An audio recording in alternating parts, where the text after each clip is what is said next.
All right, so the first question that we'll start with is explain what the CSC is. Okay. What was the genesis there, and what is its organization? Okay. The CSC stands for Combative Sports Canada. We started off first as a above-the-waist kickboxing rules organization called CAS, the Canadian Association of Sport Kickboxing, back in 2003.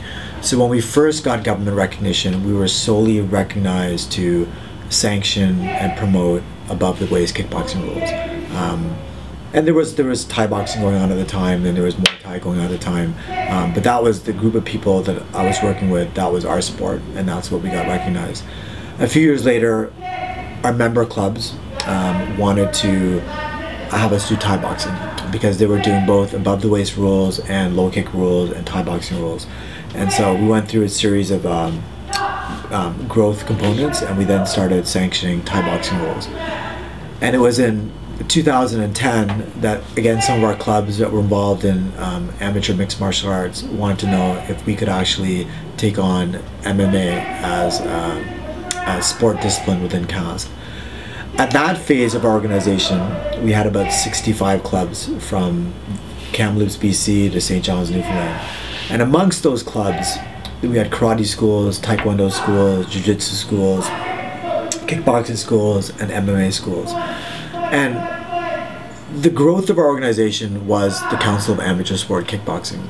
So we had some clubs that were taekwondo clubs that felt a little alienated because even though their kids competed in our events, I mean, they were still taekwondo clubs. Most of them really wouldn't say anything because I think it probably sounded a little bit more attractive to say that you were kickboxing when you were doing a traditional martial art.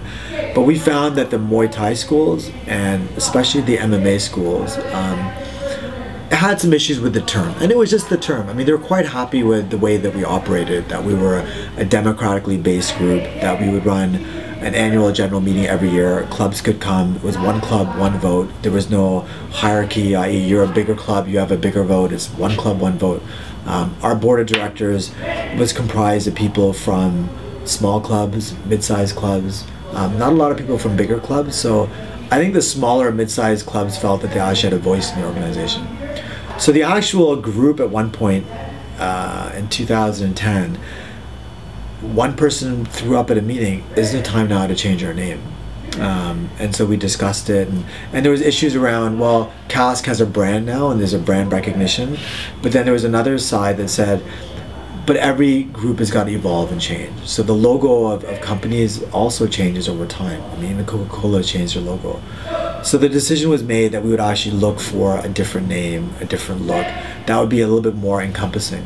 So we hired a company.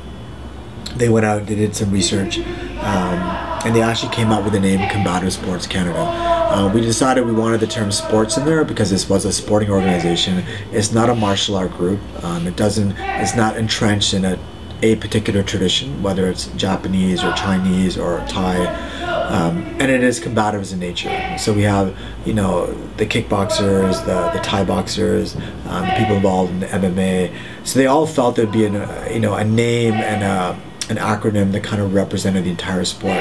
But the structure is still the same. It's a not-for-profit organization.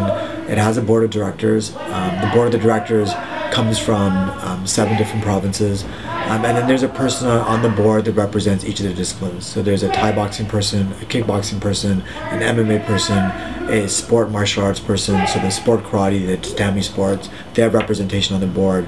There's somebody that represents officials, somebody that represents athletes, somebody that represents clubs. We also have a position that we're filling for women in sport, women in combative sports. So we actually have a fairly large board now that they're the ones that have to respond to our membership. And our membership is clubs involved in combatives across the country. I'm actually really proud to say now that our clubs now include boxing clubs as well, wrestling clubs, jiu-jitsu clubs. So people from the broader combatives now have all come on board.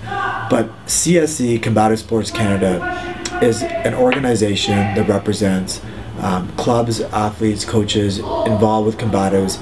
They're the ones that we work for, and they're the ones that are part of who we are, and that's how we're moving forward.